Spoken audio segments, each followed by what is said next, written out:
Muy bien. Pues vamos a empezar, ¿vale?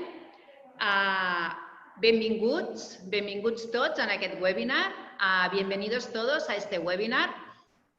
Es un webinar de datos, ¿vale? Este es un webinar en el que vamos a hablar de muchísimos datos, algo que realmente nos interesa mucho, que necesitamos saber y que para no hablar de me parece, opiniones, creo que va a ser así, los datos muchas veces nos quitan esas dudas, ¿no?, que podemos tener o que podemos avanzar.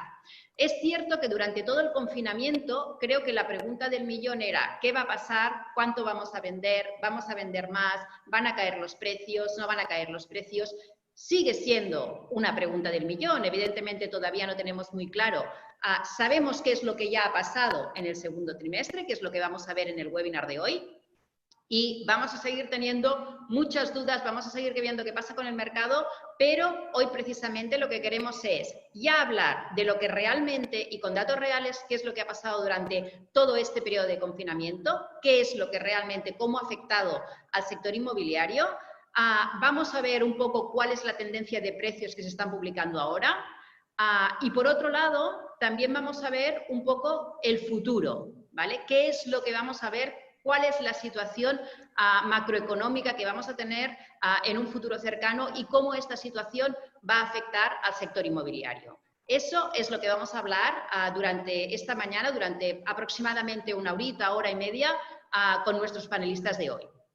¿Vale? Empezamos ya a ver un poco quiénes son nuestros panelistas. Tenemos, como siempre, a nuestro presidente, Gerard Duelo, que nos va a hacer la bienvenida. Buenos días, Gerard, buen día. Buen día, buenos días. Tenemos a Luis Fabra, a nuestro señor de números, ¿vale? Luis es asesor de todo lo que sería el mercado inmobiliario del Colegio de Registradores, además es profesor de la Universidad de Zaragoza y CEO de Gamerin, una consultora que se dedica precisamente a todo el tema de informes del sector inmobiliario. Bienvenido, Luis. Buenos días. Y también tenemos a Vicens, también muy conocido por todos nosotros, ya nos tiene acostumbrados. Vicens es el CEO de Tecnotramit, es doctor en psicología económica y ya nos tiene acostumbrados a datos macroeconómicos, a hacer análisis un poco de qué es lo que va a pasar, y le agradecemos muchísimo que haya podido venir también hoy aquí para compartir con nosotros un poco de su conocimiento, ¿no? Ese conocimiento del sector y sobre todo de economía. Muchísimas gracias, bienvenidos todos hoy aquí. Empezamos con nuestro presidente, Gerard Duelo, que nos va a dar la bienvenida. Buenos días, Gerard. Buenos días. Como siempre, tengo que dar ante todo la bienvenida a todos los que se están sumando a cierta velocidad, están sumándose a esta webinar, que como buenas personas de marketing sabemos ponerle un título atrayente. Quizá yo quiero destacar tres cosas de esta webinar. La primera es que, como ya hemos venido diciendo, vamos a hacer las webinars, han venido para quedarse, con lo cual es una de las aportaciones que nos ha dado el confinamiento, el que entendemos que es normal ya comunicarnos de esta forma más cómoda y más saludable. Tiene sus cosas, que no nos podemos saludar a nivel personal con los cafés, etcétera, pero yo creo que esto seguirá durante todo el curso que viene, con pandemia o sin pandemia. El segundo lugar es que hoy lo más importante diría que vamos a trabajar con datos reales. A mí me llama con mucha frecuencia la prensa para que yo elucubre sobre el futuro, sobre qué ha pasado, sobre qué está pasando. Y luego ponen, un experto dice, ¿no? Bueno, un experto, es decir, yo no soy experto en adivinar el futuro. Y siempre les digo, mira, vamos a esperar números reales y entonces en la medida que van saliendo números reales iremos especulando, que es lo que podemos hacer. Pero sin números reales muy bien distribuidos, y hoy creo que es este día. Yo creo que el informe que ha hecho Luis y que va a explicar Luis es estupendo para entender muy bien la transversalidad del mundo inmobiliario, porque no solo son pisos residenciales, es también comportamientos locales, comportamiento de edificios, y dónde y en qué provincias y de qué manera. Yo creo que, aunque hoy centraremos, y es lógico, qué está ocurriendo en Cataluña, este mismo trabajo muchas veces lo explica Luis pues en otras comunidades que ayudan a comprender en base a la realidad. También es verdad que si nos precipitamos y analizamos muy temprano, pues decimos, bueno, en aquel momento la pandemia tenía un comportamiento determinado. Aún si lo es muy tarde, pues ya no. Es decir, siempre es bueno hacerlo con frescura y rapidez porque vemos qué meses han quedado retratados. Yo siempre digo que es como un balance en una cuenta de explotación. Un balance no dice nada o dice poco. Pero un balance comparado con un balance del año anterior es como una foto de una niña que dices, ah, está muy bien, es muy guapa, un niño. Pero si veo una foto 2 años antes, puedo ver la diferencia, ¿no? Si no tengo un punto de apoyo, no puedo ver si esta niña se está creciendo o no está creciendo, si el balance está perjudicándose. Pues esto es lo mismo. Es muy importante que cuando hagamos la foto a día X, tengamos ya también un histórico de fotos anteriores. Y con esto podemos especular, como cada día especulan en el telediario, el tiempo. El tiempo no es más que un ordenador que ordena las realidades y en función de sus algoritmos va adivinando por dónde deben ir las tempestades, ¿no? Bueno, no siempre lo aciertan, en mi caso no siempre llueve cuando me lo dicen, en mi pueblo, pero nos da orientaciones. Yo creo que este es el segundo punto a destacar, que vamos a trabajar con números reales, a diferencia de opiniones, de llamadas, de gente que da, yo creo, yo pienso, yo digo. Aquí no hay que pensar, hay que analizar y sacar conclusiones. Así que muchas gracias, Luis, y muchas gracias, Ana, por haber organizado eso, que como siempre tengo un equipo estupendo que lo organiza muy bien. Mis palabras de bienvenida no tienen que ir más allí, que también seguir deseando salud, que mantengáis sobre todo las normas de sanidad. Pensad que esto, que si era una V, que si era una U, que si es una W, que si es una M. Mira, yo no sé si es una M, pero que esto no tiene visos de que vaya a acabar rápido. Por lo tanto, hemos de proteger el desarrollo de nuestra profesión, guardando todas las normas de sanidad. Vale más pasarnos por más que por menos. Cada día yo recibo algún asociado o algún empleado o alguien que tiene otro empleado, que tiene otro familiar. Esto no ha acabado. Por favor, normas de sanidad, a todo el mundo nos estamos acostumbrando a ello y esto puede ser malo. Nada más, felicidades por el día y vamos a escuchar datos y datos y datos. Muchísimas gracias, Gerard. Dejarme hacer solo un apunte a nivel operativo, ¿no?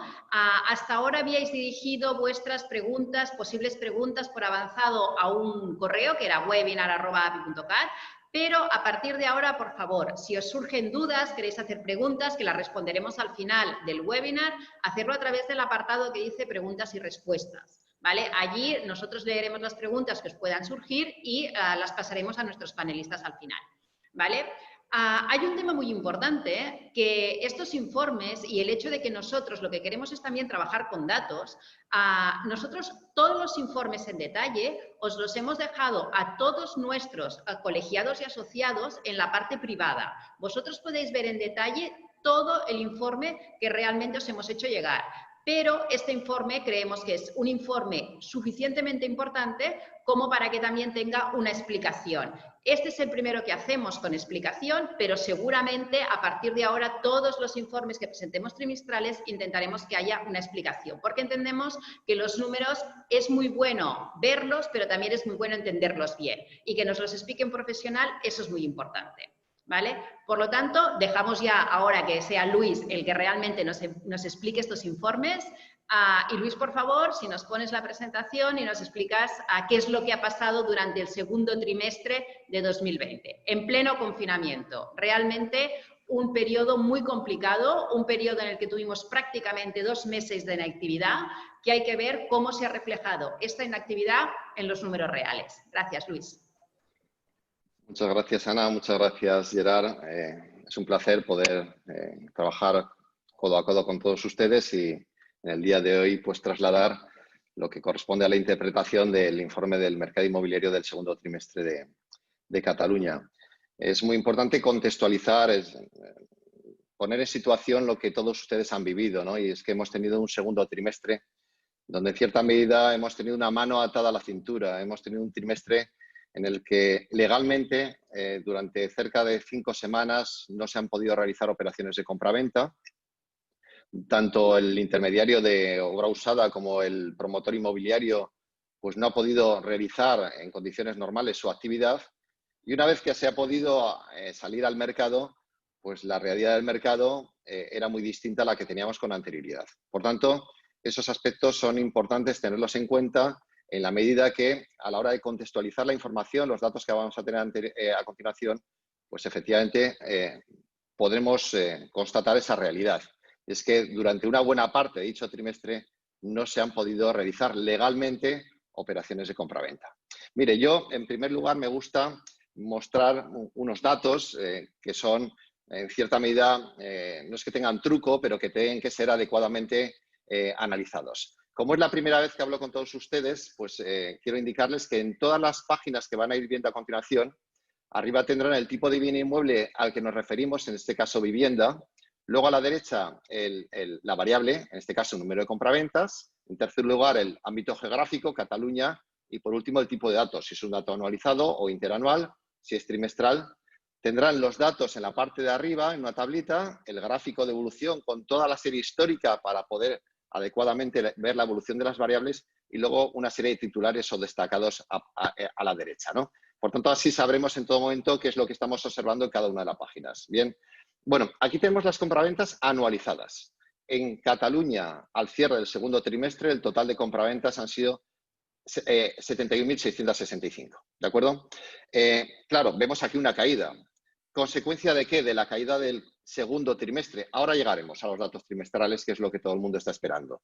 Pero tenemos que poner en contexto la situación en la que nos encontramos, no solo por este trimestre, sino por los próximos trimestres, en los que estamos ansiosos por conocer a qué tipo de mercado nos vemos abocados, ¿no? Recordemos que el máximo lo tuvimos a finales del 2018, comienzos del 19, con más de 82.000 compraventas, pero que veníamos de unos mínimos de poco más de 44.000 compraventas. Es decir, hemos caído en el segundo trimestre, pero en términos anualizados todavía estamos con una fortaleza. El mercado venía, como ve, ¿de dónde venía el mercado? Pues venía de un ritmo de consolidación de compraventas de más de 80.000 compraventas, ¿no? Anuales. Sí que es claro que ya venía mostrando un cierto grado de ralentización, pero es que llevábamos 5 años consecutivos de crecimiento. Por tanto, teníamos un mercado fuerte que se estaba ajustando de forma progresiva en cuantías más o menos reducidas, y que en este segundo trimestre ha tenido un empujón, por lo que todos ya conocemos, por la crisis sanitaria, hacia abajo de forma intensa. Bien, ¿dónde podemos situar la normalidad? Esta es una pregunta que siempre nos hacemos, ¿no? Los que nos dedicamos al ámbito inmobiliario siempre somos un poco como los agricultores. Nos quejamos tanto en un sentido como en otro, ¿no? Bueno, yo siempre busco la normalidad, la objetividad, ¿no? Si podemos encontrarla, ¿no? Pues bueno, yo después de muchos años analizando el mercado inmobiliario, la normalidad la encontramos entre 9 y 10 compraventas por cada 1.000 habitantes y año, ¿vale? En zonas de playa donde hay más segunda vivienda, pues normalmente 10, 11 compraventas por cada 1.000 habitantes puede ser lo normal. ¿Cómo estamos nosotros? Pues hemos bajado de 10 compraventas, ¿vale? Estamos en 9,42. Veníamos de unas cifras muy adecuadas, muy óptimas, pero hemos descendido. Bien, vamos al dato que todos están esperando. ¿Qué ha ocurrido el segundo trimestre? Compraventas del segundo trimestre. Bueno, pues directamente, caídas de más del 30%, en torno al 35%. En el caso de Cataluña, 35-88%. Tanto en vivienda nueva como en vivienda usada. Bien, si hemos tenido 4, 5, 6 semanas de cierre operativo de mercado y hemos caído un 35%, ¿eso cómo podemos catalogarlo? ¿Como un mal resultado? Hombre, no es bueno vender un 30% menos que el trimestre anterior, ni un 36% menos que el mismo trimestre de 2019. Pero es que no hemos podido entrar al terreno de juego. Hemos aguantado 5 asaltos con una mano atada a la cintura. Es decir, es algo totalmente ajustado a la realidad. La dinámica del mercado era muy favorable, no hemos podido operar durante un periodo más o menos importante y en consecuencia tenemos estas cifras. Esto no quiere decir que la demanda del mercado se haya visto modificada de forma intensa en estos niveles, sino que legalmente no se han podido realizar operaciones de compraventa. Sin duda que la percepción del mercado no va a ser la misma que la que teníamos. Tardaremos unos cuantos trimestres en situarnos en unos escenarios similares a los que teníamos en el pasado. Ayer se publicaron por parte del Colegio de Registrados los datos del mes de julio. El mes de julio ya es tercer trimestre. Y seguían manteniendo, con respecto al mismo trimestre del año anterior, una caída del 36%. Es decir, en el tercer trimestre vamos a seguir registrando unas ciertas caídas más o menos significativas del número de compraventas. La percepción no es la misma, desde luego, pero tenemos que ver hacia dónde nos situamos. Los datos del segundo trimestre, en cierta medida, dado el escenario que hemos tenido que atravesar de cierre operativo de mercado durante una parte importante, no son buenos, pero no son desastrosos. Es decir, son acordes con lo que corresponde a un mercado en las características en las que se han tenido que desarrollar. Si descendemos geográficamente, yo les traigo para muchas magnitudes los datos de las 4 capitales, de las provincias. Vamos a ir más o menos rápido para los desgloses geográficos. Les voy a dar más o menos los destacados. Ustedes tienen, afortunadamente, el informe totalmente detallado y por no alargar la presentación no entraré en según qué detalles. Yo conozco perfectamente los números, por tanto, les voy a hacer el favor de entrar en lo más significativo. ¿Qué ha ocurrido en cuanto a los 4 municipios, las 4 capitales de provincia? Pues en el caso de Barcelona ha sido la que menos ha caído en número de compraventas. La caída trimestral ha sido del 32%. Con respecto al mismo trimestre del año anterior, casi un 42%. Nos hemos situado en 2.179 compraventas. ¿Son pocas? Pues sí, ya veníamos reflejando una cierta caída.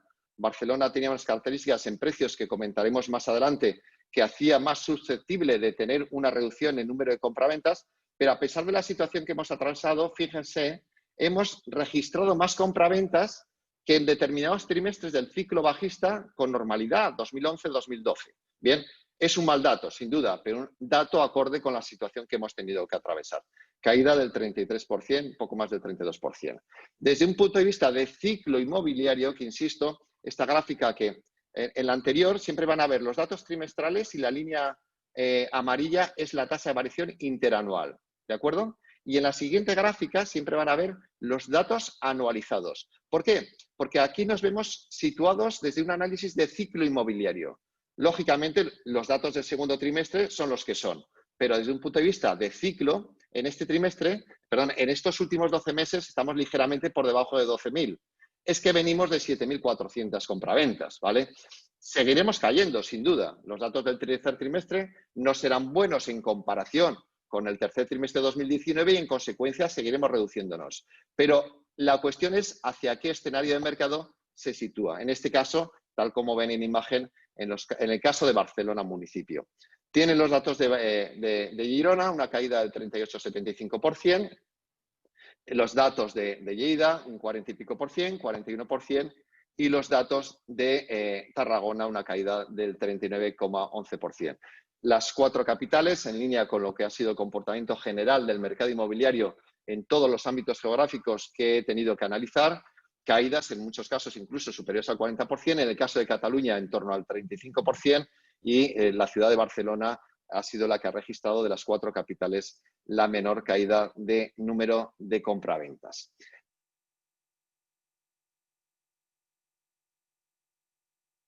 El dato trimestral. El dato trimestral, para el caso de la provincia de Barcelona, está en 9.333 compraventas en el segundo trimestre, caída del 31,24%. Fíjese, es de las 4 provincias la que ha registrado una caída más moderada, pero caída del 31%. Con respecto a... Tienen las cifras en las que se están situando los ajustes del mercado.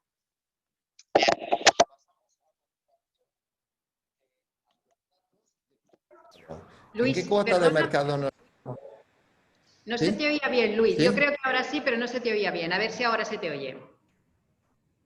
A ver que guardo los AirPods y entro con el otro. Los datos, ¿en qué cuota de mercado nos estamos situando? En la cuota de mercado para las provincias, por ver si ha habido modificaciones, es decir, si los datos del segundo trimestre no se han llevado a cambios significativos. Fíjese, la provincia de Barcelona ha tenido un pequeño repunte como consecuencia de ser la que menos ha reducido el número de compraventas. Pero estructuralmente no ha habido cambios significativos. Es decir, el ajuste de mercado ha sido generalizado. Bien. Si pasamos a los datos de cuota de mercado de cada una de las 4 capitales. En este caso tenemos las 4 ciudades. Aquí tenemos, aspecto más destacado, el comportamiento de la ciudad de Barcelona. Vemos que se produce una continuidad en la tendencia que existía. Es decir, la ciudad de Barcelona está perdiendo peso relativo en compraventas con respecto al total general. Una de las frases que durante la crisis sanitaria pues, ha venido manifestando era la cierta tendencia que podía estar produciéndose de salida de los núcleos de mayor densidad poblacional hacia los extrarradios o a otros municipios de menor densidad poblacional. Bueno, en este caso, este dato podría estar registrando esa realidad, aunque era una realidad que ya venía de más atrás. Por tanto, habrá que hacer un seguimiento de ese parámetro para ver si efectivamente, en el caso de la ciudad de Barcelona o cualquier otro municipio que analizásemos en esta línea, nos registrase o no un cambio de peso relativo sobre el total de compraventas. Dejaríamos lo que son las compraventas, que bajo mi punto de vista es el aspecto más relevante, en la medida que si la mayoría de ustedes o la práctica totalidad se dedican a la intermediación inmobiliaria, lo importante, a diferencia de lo que suele ser habitual, que se le da mucha importancia a los precios, no es, bajo mi punto de vista, el aspecto más reseñable, sino que es el mercado, es decir, el volumen de actividad, es decir, el número de compraventas, que en este caso estamos en las cifras que acabamos de indicar. Bien, dejamos compraventas y pasamos a precios. ¿Qué ha ocurrido? Bueno, yo en su momento tuvimos un webinar en el que participé con todos ustedes, donde ya me manifesté y que en cierta medida, cuando dije que se iba a producir una cierta ralentización del precio de la vivienda, pues vi caras de extrañeza, incluso cierto grado de sorpresa, ¿no?, hacia ese tipo de enfoque. Bueno, pues aquí tenemos los datos. Los datos del segundo trimestre, según los datos del Colegio de Registradores, es de crecimiento del precio de la vivienda en el segundo trimestre del 1,17. Es decir, una ralentización del crecimiento trimestral y una ralentización del crecimiento interanual. Aquí es importante que la vivienda nueva la dejemos al margen. Es decir, la vivienda nueva no registra, no muestra la realidad del mercado. ¿Por qué? Porque la vivienda nueva son acuerdos de compraventa de hace 2 años o hace 3 años. Por tanto, lo que nos tenemos que quedar es con la vivienda usada. Aquí lo pongo. Ojo con los datos de vivienda nueva, no representativos. Es decir, es la vivienda usada. La vivienda usada que ha reflejado un incremento del 0,91%. ¿Podemos entrar en el escenario negativo? Sí. Y de hecho ahora vemos que la ciudad de Barcelona, por ejemplo, está reduciendo precios. Es decir, globalmente, en el caso de Cataluña, con la evolución de precios, tenemos esta realidad. Acabo de mirar hace 15 minutos los datos publicados por el Instituto Nacional de Estadística. Hoy ha sacado datos de precios de la vivienda, con otra metodología distinta a la que utilizamos nosotros. ¿Qué ha dicho el Instituto Nacional de Estadística? Pues que la vivienda usada en Cataluña, al cierre del segundo trimestre, ha crecido un 1,8%. Y en términos trimestrales, un 0,8%. ¿Qué se está produciendo? Una ralentización del crecimiento. Pero yo no percibía o adivinaba que se iba a producir algo similar a 2008, 2009, 2010. Es decir, donde masivamente las familias iban a tomar decisiones de bajar intensamente sus precios. Las diferencias entre un escenario y otro son más que notables. En aquel momento nos encontrábamos ante miles de familias que no podían hacer frente al pago de sus hipotecas. Por tanto, esas viviendas pasaron a manos de la banca y la banca, que mira una cuenta de resultados, lo que hace es tomar decisiones y a la hora de fijar precios para nada tiene los parámetros en cuenta que tiene una familia. Es decir, tiene la capacidad de realizar intensos ajustes de precio. Yo esa realidad no constataba que a corto y medio plazo se fuese a producir en el escenario del mercado inmobiliario que estamos viviendo y, por tanto, así me manifesté. Lo que no quita para que en el futuro sigamos una tendencia que nos lleve a una progresiva reducción de precios, pero sin duda con una dinámica de mercado muy distinta a lo que tuvimos en el año 2008, 2009, 2010 y todos los años que ya conocen ustedes de caída del mercado. Bien, si en el informe tienen desglose de la vivienda según pisos, pisos nuevos, pisos usados, vivienda adosada, vivienda unifamiliar. No tenemos tiempo para entrar al detalle.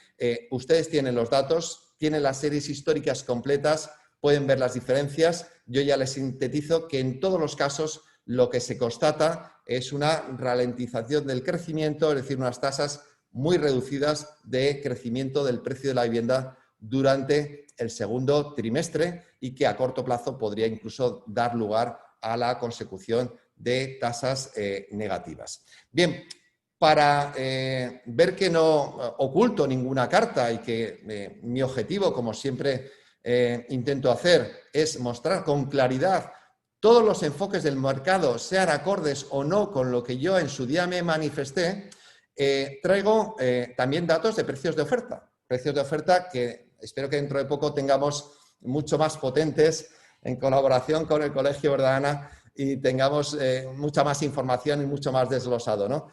En ello estamos trabajando. Bien, traigo los precios de oferta publicados por Idealista. Toda la serie histórica, ahí la tienen ustedes, ¿bien?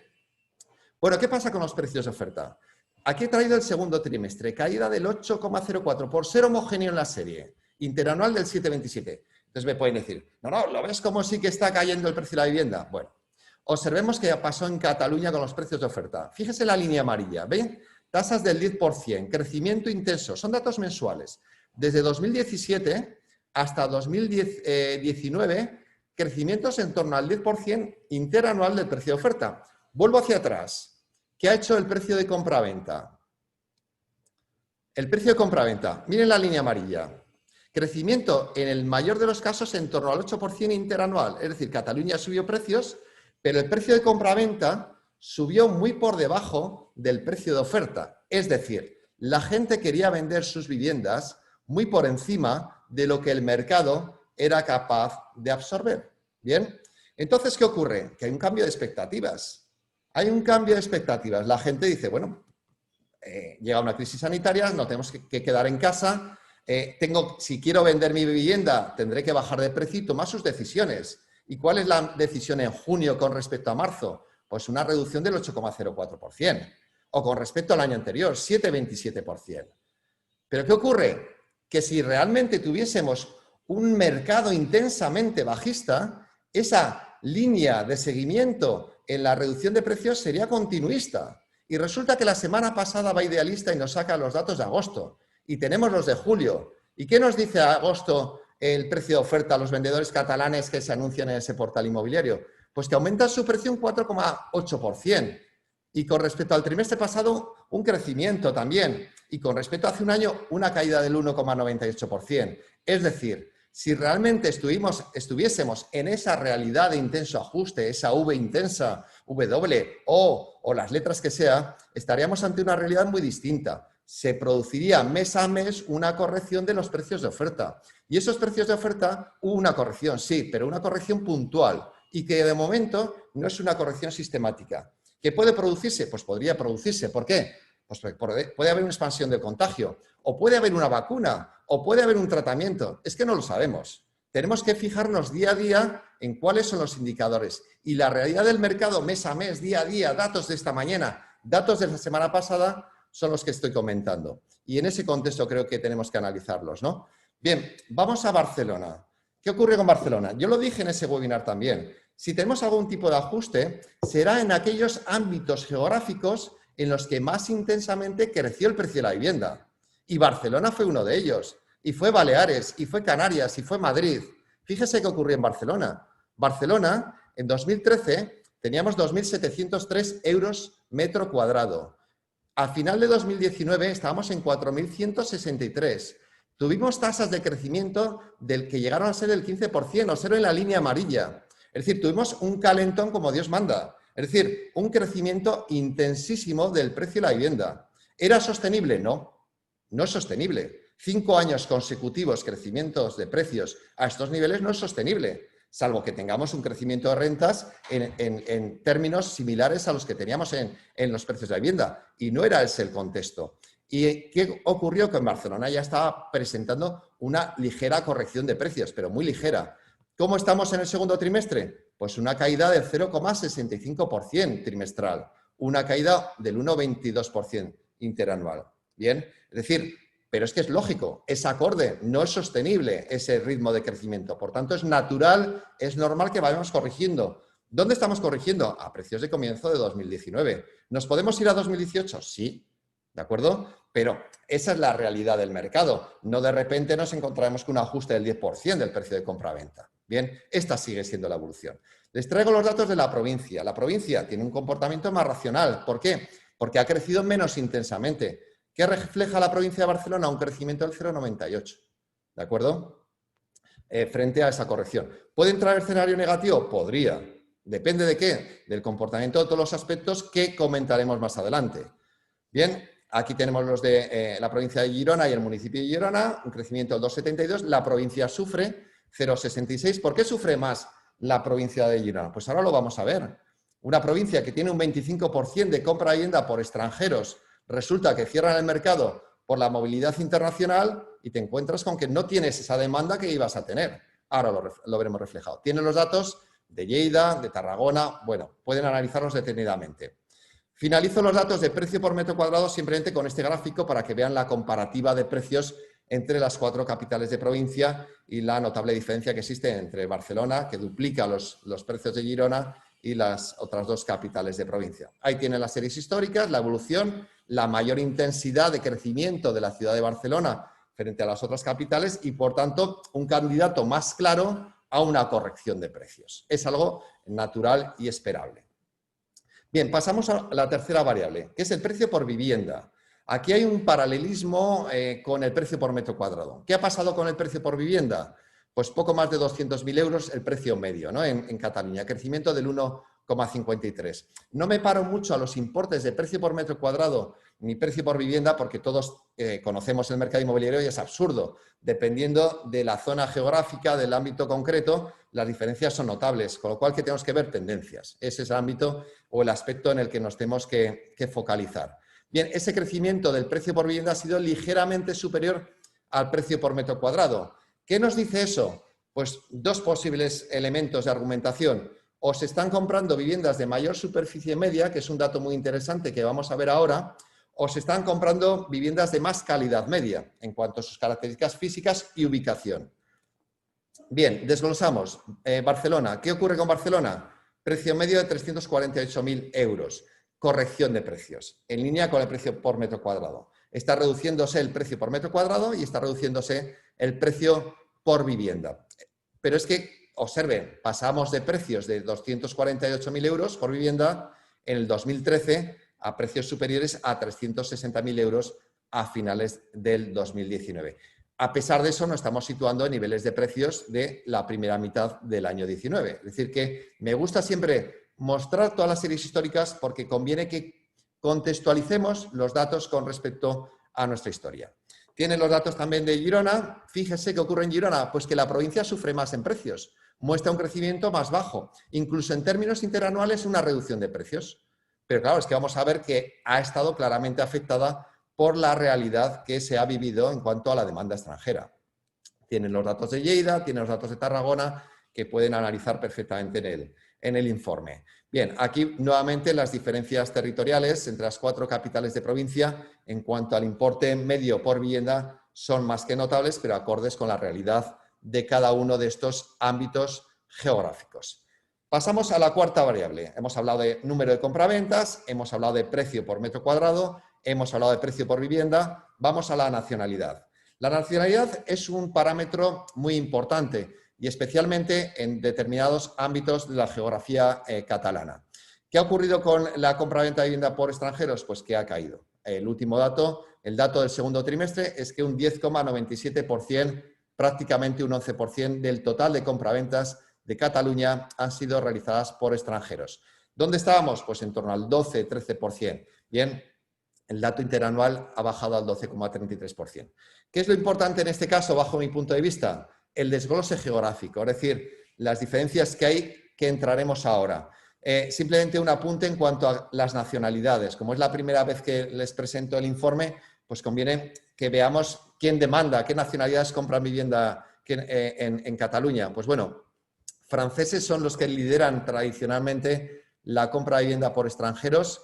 En el segundo trimestre, el 21,46% del total de compras por extranjeros han sido de franceses. Además, fíjense el dato, la gráfica se mantiene estable durante los últimos trimestres.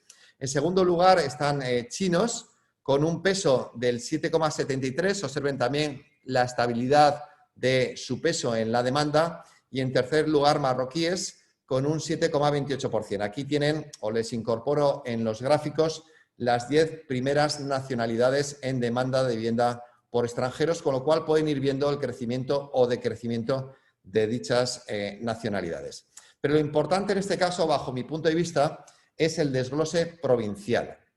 Bien, en este caso es Girona, la provincia de Girona, la que tradicionalmente lidera la compra de vivienda por extranjeros, que siempre, en toda la serie histórica, ha estado por encima del 25%. Es decir, incluso llegando al 35%, 35-40% en 2013, a final del 2013. Es decir, un papel más que representativo. El último trimestre, el segundo de 2020, ha caído al 22,19%. Y eso ha ocurrido en todas las provincias en las que hay un perfil de demandante de vivienda con fines turísticos. Estoy hablando, fíjese, la caída de la provincia de Girona, la caída en la provincia de Tarragona, que ha bajado a un 12,32%, cuando en el primer trimestre estaba en el 15%, la provincia de Barcelona, que ha bajado a un 9,06%, cuando en el anterior estaba en torno al 10%. Por tanto, sin duda, esas limitaciones de movilidad internacional que se han producido durante el segundo trimestre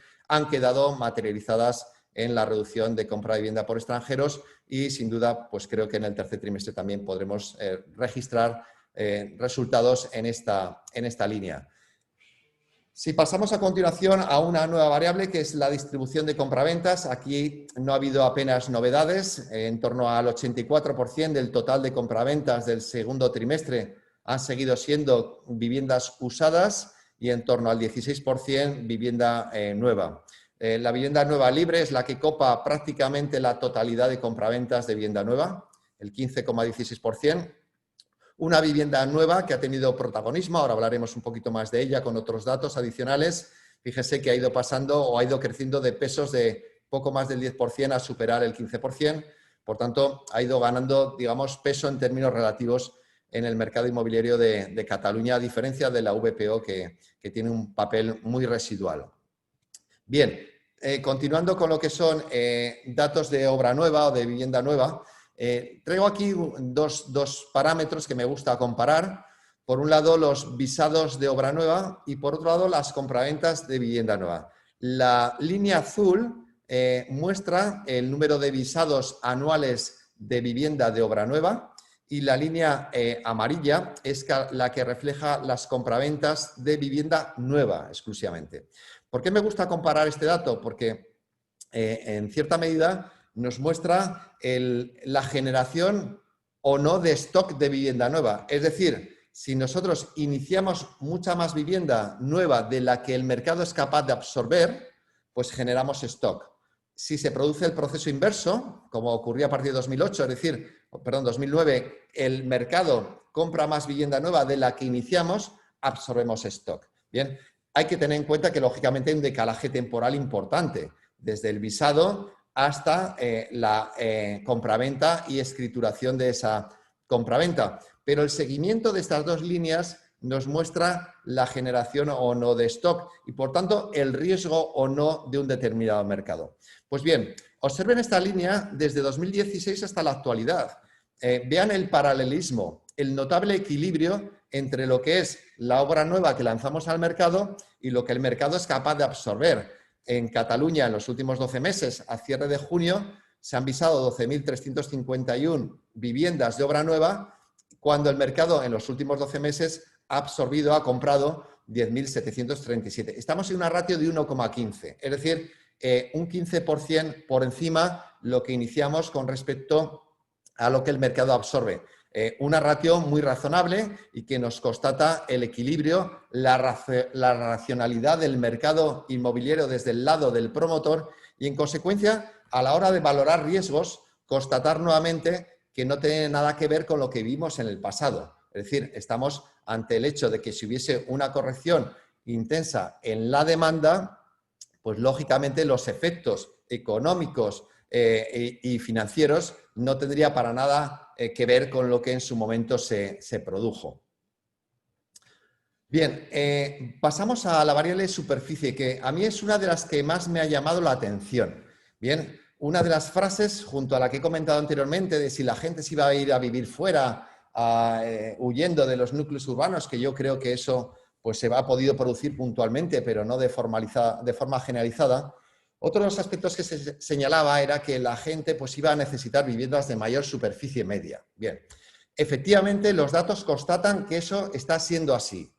Tanto en vivienda usada como en vivienda nueva libre, hemos registrado en el último dato trimestral el récord de la serie histórica. Hemos marcado máximos de superficie media transferida. Fíjese, en vivienda nueva libre, la superficie media ha sido de prácticamente 101 metros construidos. ¿De acuerdo? Si ven toda la serie histórica, donde se partía a niveles poco más de 90 metros, la tendencia ha sido creciente y este último trimestre se ve claramente ese repunte en la superficie media. Pero es que la vivienda usada también ha mostrado ese crecimiento. Es decir, efectivamente sí que podemos ratificar que los ciudadanos están buscando viviendas de mayor superficie o están comprando viviendas de mayor superficie. El efecto del teletrabajo, el efecto del posible o no confinamiento con los hijos estudiando en casa y teniendo que telestudiar, ¿no? y demás aspectos, pero fundamentalmente el teletrabajo sí que nos muestra que en principio podemos estar buscando viviendas de mayor superficie media. Y esto es una oportunidad para el sector de obra nueva, que es el que tiene, digamos, esa cintura, esa capacidad de modificar el producto en su flujo de lanzamiento de viviendas al mercado, ¿no? Y que puede dar lugar a sacar proyectos pues, con más zonas abiertas, con mayor superficie, mayor número de habitaciones, percibiendo que el mercado pueda asumir con más facilidad ese tipo de producto, ¿no? Pero sin duda, pues esos datos lo están reflejando y lo que tenemos que ver es el seguimiento trimestral de estas magnitudes para ver si efectivamente esa realidad se sigue constatando. Tienen aquí en la siguiente gráfica los pesos relativos, tomando solo pisos, los porcentajes de compraventa de pisos en función de la superficie y nuevamente, al margen de que los de más de 80 metros tradicionalmente son los que más peso tienen sobre el total de compraventas de pisos, cerca del 39% del total de compraventas son pisos de más de 80 metros cuadrados, pues vemos que es el que refleja un ligero repunte con respecto al resto de agrupaciones donde pues, muestran una cierta ralentización no muy perceptible porque lo que estamos haciendo aquí es agrupar. Queda más claro en el gráfico anterior que en este, pero en cierta medida tenemos que hacer un seguimiento de este tipo de pesos y de agrupaciones. Tenemos a continuación el dato de periodo medio de posesión de la vivienda. Este es un dato que actualizamos anualmente, estamos intentando actualizar trimestralmente y nos mide en cierta medida el componente especulativo en el mercado inmobiliario.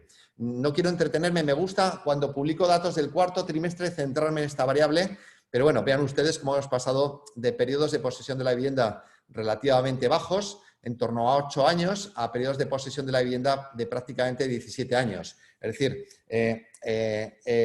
los pasapisófilos, ¿no?, que se decía durante el ciclo anterior inmobiliario, pues ya no existen en el mercado. Es decir, las personas que compran vivienda mantienen en posesión dichas viviendas más tiempo, lo que no quiere decir que no haya inversión. Por supuesto que hay inversión en el mercado inmobiliario, pero esa es una inversión de más largo plazo. ¿Qué quiere decir de más largo plazo? Pues fundamentalmente focalizada en el alquiler, ¿de acuerdo? Bien, pero esta es una variable que con el cuarto trimestre, si quieren, le dedicaremos más tiempo. Finalizo lo que son variables de vivienda con datos de alquiler. Otra de los aspectos que se dijo en su momento, ¿no? El alquiler, que iba a caer, que iba a aumentarse notablemente la oferta porque la gente iba a dejar de alquilar sus viviendas turísticas y iba a pasar a un alquiler permanente. Bueno, puede haber ocurrido, ¿no? Pero yo creo que no de forma generalizada. Cualquier persona que conozca el mercado de alquiler turístico, pues conocerá que las tasas de retorno, las tasas de rentabilidad, no tienen absolutamente nada que ver con lo que es un alquiler permanente. Por tanto, puede haber situaciones de necesidad, de celeridad, que den lugar a este tipo de conversión en la toma de decisiones, de convertir un piso en alquiler turístico en alquiler permanente, pero creo que no va a ser de forma generalizada. Miren, los datos a cierre de junio fue, según Idealista, de oferta 14,8 euros metro cuadrado mes, con crecimientos trimestrales, 1,37 y 3,50. Bien, si nos vamos al dato de agosto, por ir a lo más reciente, el trimestre último sí que ha habido una corrección del 3,95 y con respecto a hace 12 meses, incremento del 0,69. ¿Qué observo bajo mi punto de vista en el mercado de alquiler? Pues que al igual de compraventa, pero aquí todavía con mayor intensidad, ha habido un calentón brutal, es decir, los crecimientos han sido intensísimos. Vuelvan a observar la línea amarilla, la tasa interanual de crecimiento. Hemos tenido momentos de crecimiento anualizado superior al 20%. Hemos pasado 2013 de niveles en torno a 8 euros metro cuadrado mes a prácticamente 15. Por tanto, eso no es sostenible bajo un contexto económico de dificultad. Si tenemos un periodo de crecimiento como hemos tenido del 14 al 19, pues efectivamente eso funciona, ¿no? Pero si cambian las expectativas económicas, la capacidad de afrontar un alquiler, pues en términos económicos es mucho más bajo, lógicamente el mercado se tendrá que corregir porque además yo creo que efectivamente se puede producir un cierto incremento del parque de viviendas en alquiler como consecuencia de la conversión que comentábamos de alquiler turístico, no masivamente, pero sí a cierto grado de conversión, pero lo que sí que se va a producir es un incremento todavía mayor de la demanda de vivienda en alquiler, porque va a haber una parte importante de la sociedad que no va a poder afrontar un proceso de compra y que, por tanto, su única opción va a ser el alquiler. Por tanto, ahí va a haber una lucha entre ambos ámbitos donde, sin duda, el límite está en la capacidad de pago y, por tanto, yo creo que las rentas exigidas por propietarios tendrán que dar lugar o a una estabilización o, preferiblemente, una cierta corrección de nivel de renta exigida. Bien, con esto cerraríamos la parte de variables del mercado inmobiliario de vivienda. No he querido traer locales, garajes, trasteros. En el informe tienen información de todo ello. Tienen también informes a través del colegio que les irán suministrando específicos sobre estas tipologías de bienes inmuebles, ¿no? Centrándonos en vivienda, que es lo que creo más relevante para el tiempo del que dispongo, siempre en todos mis informes, cuando hablo de mercado de vivienda, hablo de mercado hipotecario. Es imposible entender el mercado de compraventa sin entender el mercado hipotecario. Si el mercado de compraventa es el cuerpo, el mercado hipotecario es la sangre que fluye por el cuerpo. Si no hay sangre, la persona no es capaz de caminar, ¿no? Es fundamental, ¿eh? Hemos vivido procesos de dificultad hipotecaria 2011, 2012. Sabemos perfectamente lo que es un mercado inmobiliario cuando no hay financiación hipotecaria, ¿no? Afortunadamente, los datos de financiación hipotecaria son positivos. Ha habido una corrección en los últimos 6 meses con respecto al cierre de 2019. En términos anualizados, Cataluña hemos cerrado ligeramente por encima de las 56.000 hipotecas sobre vivienda, una reducción del 3,04%, pero es una corrección mucho más suave que la corrección anualizada de compraventas. Las compraventas han caído por encima del 10% anualizado y las hipotecas el 3%. ¿Qué ha supuesto esto? Pues que, como vamos a ver ahora, se ha financiado en términos porcentuales más compraventas de las que se estaban financiando hasta la fecha. Fíjese, aquí tienen la línea amarilla el número de hipotecas, ligera reducción, pero tienen en la línea azul el importe concedido. En los últimos 12 meses se han concedido 9.800 millones de euros en crédito hipotecario sobre vivienda. Es decir, mientras ha habido una ligera corrección en el número de hipotecas, el importe concedido ha crecido un 14,50%. Es decir, las entidades financieras siguen confiando en el crédito hipotecario. Sí que hay que decir que, bajo mi punto de vista, lo que se va a producir es un endurecimiento de las condiciones de acceso al crédito. ¿Por qué? Porque el contexto ha cambiado y las entidades financieras no harán otra cosa que su trabajo, que valore el riesgo del solicitante del crédito. Por tanto, sí que puede ser previsible una cierta corrección como consecuencia de esa realidad. Pero el aspecto positivo es que en el difícil negocio que tienen las entidades financieras con tipos de interés negativo, el crédito hipotecario solvente es uno de los productos más interesantes para su balance. Por tanto, esa oferta de crédito hipotecario que tenemos, creo que a corto y medio plazo va a seguir vigente y, por tanto, va a ser un elemento que nos permita generar cierto colchón para una corrección natural en el mercado. Además, fíjense que en esa dinámica del crédito hipotecario hemos pasado de un porcentaje en 2013 de 6 de cada 10 viviendas requerían crédito hipotecario a prácticamente 8 de cada 10. Es decir, en términos porcentuales se están financiando más viviendas de las que se financiaban en el pasado. ¿Eso es bueno o es malo? Bueno, depende del enfoque que le queramos dar. Sin duda, cuando había un 62% de financiación hipotecaria sobre el total de compraventas, quería decir que había más volumen de recursos propios de las familias que iban a la compra de vivienda. Sin embargo, ahora lo que ocurre con casi un 80% es que hay menor volumen de recursos propios, pero es normal, dada la situación en la que nos encontramos. Lo importante es que al otro lado tenemos una entidad financiera que nos concede el crédito y, como vamos a ver ahora, en unas condiciones especialmente favorables. ¿Por qué? Pues porque bueno, tiene aquí cuota de mercado de bancos, etcétera, niveles de endeudamiento, y paso a un aspecto que creo que es especialmente relevante, que son los tipos de interés. Bien, los tipos de interés estamos en mínimos históricos. Un 2,3% el tipo de interés medio en el segundo trimestre.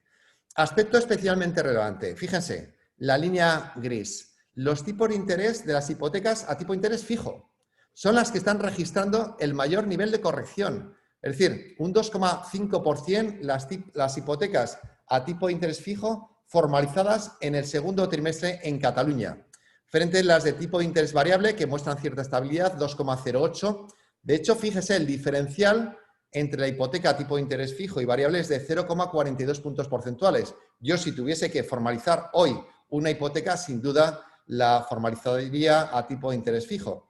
Y es lo que está haciendo la mayoría de catalanes, concretamente el 59% en el segundo trimestre. Aquí tiene el dato de porcentaje de hipotecas a tipo fijo y a tipo variable y, sobre todo, observen la tendencia. Es decir, las hipotecas a tipo de interés fijo son especialmente interesantes y, en consecuencia, los ciudadanos están tomando esas decisiones.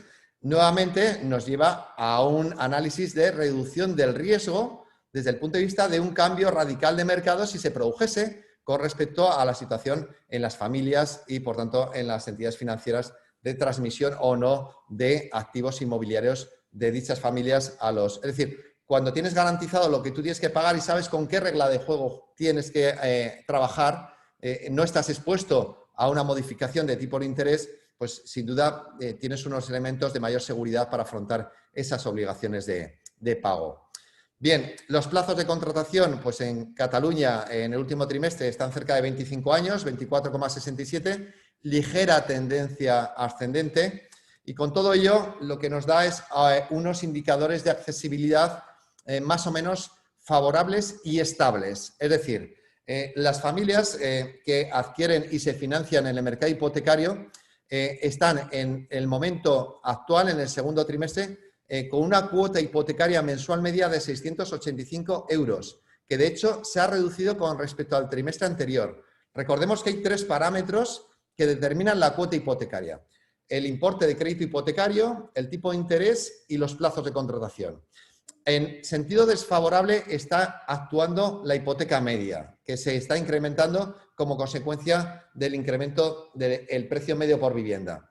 En sentido favorable está actuando la reducción de tipos de interés y el ligero alargamiento de los plazos de contratación. Eso nos da lugar a esa estabilidad de crédito de cuota hipotecaria mensual media. Es decir, no estamos en este escenario, ¿vale? Por tanto, no estamos tan expuestos a tener este escenario de caída, de cara a esos paralelismos que a veces se hacen, ¿no? Si comparamos esa cuota hipotecaria con respecto al salario personal, insisto, personal, no familiar, personal, estamos en un porcentaje del 32,86%. Aquí tienen la gráfica, aquí estamos. Recuerden la frase, ¿no?, famosa en el sector financiero: no dedique más de 1/3 de su renta al pago de una hipoteca, ¿no?, sobre vivienda. Pues estamos ahí, ligeramente por debajo de ese tercio, ligeramente por debajo de ese 33%. Pero estamos ahí de forma estable. Es decir, un cambio del mercado no nos ha dado lugar a una corrección intensa. Estuvimos mejor, ¿no? Estuvimos por debajo del 30%. Pero no estamos aquí, no estamos en un 55% que estuvimos en su momento. Por tanto, es importante, a la hora, como bien decía Gerard al inicio, en la emisión de opiniones, ¿no?, pues intentar por lo menos basarnos en la objetividad de los datos y tener en cuenta a la hora de hacer esos paralelismos si estamos en un escenario similar o no. Sin duda nos han dado una bofetada, nos estamos doliendo, estamos evaluando cómo nos encontramos, pero sin duda estamos en el terreno de juego y en unas condiciones muy distintas a las que tuvimos en su momento. Deseando todos que sea algo coyuntural, cada vez está siendo más estructural, pero bueno, esa es la realidad, ¿no? He traído dos series de impagos hipotecarios, por si acaso en algún momento percibimos un cambio de tendencia. No los he traído para comentarlos este trimestre, sino para decir, oiga, mire, aquí tenemos el número de certificaciones por ejecución de hipoteca, vemos los datos trimestrales y anuales, la tendencia claramente a la corrección, y si en algún momento vemos que cambia de tendencia, pues lo tendremos perfectamente monitorizado para ver los posibles efectos sobre el mercado financiero, las familias, etcétera, ¿no? Lo mismo con las daciones en pago. Aquí tenemos los datos, 909 en el último año, 106 en el último trimestre. Oiga, si de repente estuviese cayéndose el mercado, estaríamos en unos datos de certificaciones hipotecarias y de daciones en pago con un decalaje temporal, pero iríamos obteniendo un número importante de crecimiento de esas variables y de momento por lo menos no se está observando. Termino ya con los datos de entorno, es decir, más allá del mercado inmobiliario, más allá del mercado hipotecario, ¿qué aspectos hay que tener en cuenta para contextualizar? Y aquí pues voy a pasar en ciertos aspectos por encima rápidamente porque entiendo que Vicent podrá contribuir de forma mucho más intensa e interesante a esta contextualización, ¿no? Estamos hablando de vivienda. Las viviendas son para personas, por tanto, tengamos en cuenta la evolución de la población. ¿Qué ocurre con la población en Cataluña? Estamos en 7,6 millones, ¿no? Pues que la población en Cataluña, esta línea azul, crece cuando crece la población extranjera. ¿Y cuándo crece la población extranjera? Pues crece la población extranjera cuando hay un atractivo desde el lado del empleo, ¿de acuerdo? Aquí pasamos a unos crecimientos de más de 1 millón de personas. Eso, lógicamente, exige un volumen importante de viviendas nuevas a desarrollar, ¿no? Un dinamismo intenso en el mercado de vivienda. Pasamos de una tasa de población extranjera del 1,97 a más del 15%. ¿Cómo estamos ahora? Pues hasta 2019 ha habido ligero crecimiento del número de habitantes y en 2020 ha habido un ligero retroceso, todo ello explicado por el comportamiento de la población extranjera. Tenemos que seguir estos datos y en función de estos datos podemos ver el empuje más o menos intenso al alza o la baja que se puede producir en la demanda de vivienda. Todo ello combinado con el número de hogares. ¿Cómo estamos en Cataluña? Pues con un poco más de 3 millones de hogares. ¿Estamos creciendo? Sí, estamos creciendo en número de hogares. De 2014 a 2019, aunque no se percibe claramente, yo tengo los datos numéricos, pues tenemos ahí un crecimiento y sobre todo en la provincia de Barcelona, que es donde se registra un mayor crecimiento del número de hogares. Hay que seguir estos datos. Lamentablemente los tenemos anualmente, pero al final hay que definir en qué situación nos situamos, ¿no? Si aquí estamos con que la población está más o menos estable con ligeros crecimientos, el número de hogares ligeros crecimientos, pero sin embargo estamos, como veremos ahora, con una composición en cuanto a esos números de hogares donde lo que más predomina son los hogares con menor número de personas. Fíjese, de esos 3 millones, 950.000 hogares en Cataluña son de 2 personas, 787.000 de una persona. Luego van de 3 personas, 608.000 y van bajando exponencialmente en función del mayor número de personas. ¿Qué quiere decir esto? Que con una cierta estabilidad o ligero crecimiento de población y número de hogares y una demanda de superficie mayor de vivienda, lo que estamos haciendo es que los hogares son cada vez formados por menor número de personas, pero que a su vez exigen una mayor superficie media. El empleo, la variable explicativa fundamental para entender el mercado inmobiliario. El empleo es la clave. Fíjese, 2008, 7,47% de tasa de paro en Cataluña. Cuando la tasa de paro crece o cuando el número de ocupados desciende, el mercado inmobiliario se reduce. Cuando alcanzamos los máximos 2013 de tasa de paro, 24-44%, es cuando vendemos el menor número de viviendas. Cuando desciende la tasa de paro, es cuando corregimos y aumentamos el número de viviendas hasta finales del 2019, el número de compraventas. Y aquí, ¿qué tenemos? Pues datos malos los últimos trimestres. Y es lo que tenemos que seguir. Esto es la EPA, pero es que tenemos paro registrado cada mes. Tenemos información del grado de conversión de ERTES en ERES o en empleo. Eso es lo que tenemos que hacer. Ir siguiendo paulatinamente. Afortunadamente se han creado colchones que permiten que no se repita lo que ocurrió en el pasado y se intenta que esa corrección del mercado a través de despidos pues sea lo más suave posible o se ralentice o tengamos, digamos, ese impasse durante la crisis sanitaria que permita reincorporar en el futuro al mayor número de personas. pero si los datos de empleo son malos y tenemos que ir viéndolos en cada publicación, pues claramente la demanda de vivienda se reducirá y viceversa. Tienen datos de PIB, que, bueno, no voy a entrar en ellos, pero sí me gusta pues, este dato, ¿no? Que es el PIB per cápita, ¿no? Al final tenemos que contextualizar todo. Oiga, hemos vivido muy buenos años. Los últimos 20 años en Cataluña hemos pasado de un PIB per cápita por debajo de 20.000 euros a un PIB per cápita por encima de 31.000 euros. Conviene que nos comparemos con otros países. Conviene que analicemos. Efectivamente, estamos pasando un mal momento. Intentaremos que ese mal momento pues, sea el mínimo posible, pero lo que tenemos que hacer es empujar y empujar, es decir, ser proactivos, trabajar para intensificar la actividad económica. Las reglas de juego son claras. Cuando hay crecimiento económico, hay empleo. Y cuando hay empleo, hay demanda de vivienda. Y si no crecemos económicamente, no habrá demanda de vivienda. Y venimos de un trimestre en el que hemos tenido la mayor caída del PIB de la serie histórica. Por tanto, vamos a ver, ahora dicen que vamos a crecer, lógicamente, después de una caída importante, pero bueno, en definitiva, lo que tenemos que hacer es lo que esté en nuestra mano, trabajar intensamente para mejorar la situación. Y termino ya con la última, la última imagen, ¿no? Que es una imagen que me gusta siempre traer, ¿no? La evolución del mercado financiero y del mercado inmobiliario. El mercado financiero es la línea esta, la tasa de rentabilidad anual del IBEX 35, tiene esta gráfica que va del más menos 40, ¿no? Moviéndose, ¿no? Y esta línea gris es el mercado inmobiliario, la tasa interanual, ¿no? Leía recientemente un artículo relativo al mercado británico de vivienda, ¿no? En ese artículo se manifestaba la sorpresa por el buen comportamiento que está teniendo en el contexto actual el mercado británico, sorprendente buen comportamiento, y todo ello pues con la crisis sanitaria, con el Brexit, etcétera, ¿no? Y bueno, se achacaba, entre las diversas circunstancias que se citaban en ese artículo, se hablaba del hecho de que, algo que yo he citado en alguna ocasión, ¿no? El periodo de confinamiento nos ha llevado a hacer una auditoría de nuestras casas, ¿no? Pero no solo de nuestras casas, en ese tiempo que hemos estado en casa, que nos ha dado tiempo a reflexionar, a pensar, hemos hecho un análisis de muchas cosas de nuestro patrimonio, ¿no? Y a lo mejor hemos llegado a la conclusión que dentro de ese patrimonio, pues tenemos la opción, lógicamente, de tener patrimonio financiero, invertir en acciones o en deuda pública al menos 0% o lo que sea, ¿no? O el darnos estos sustos hacia arriba o hacia abajo, ¿no?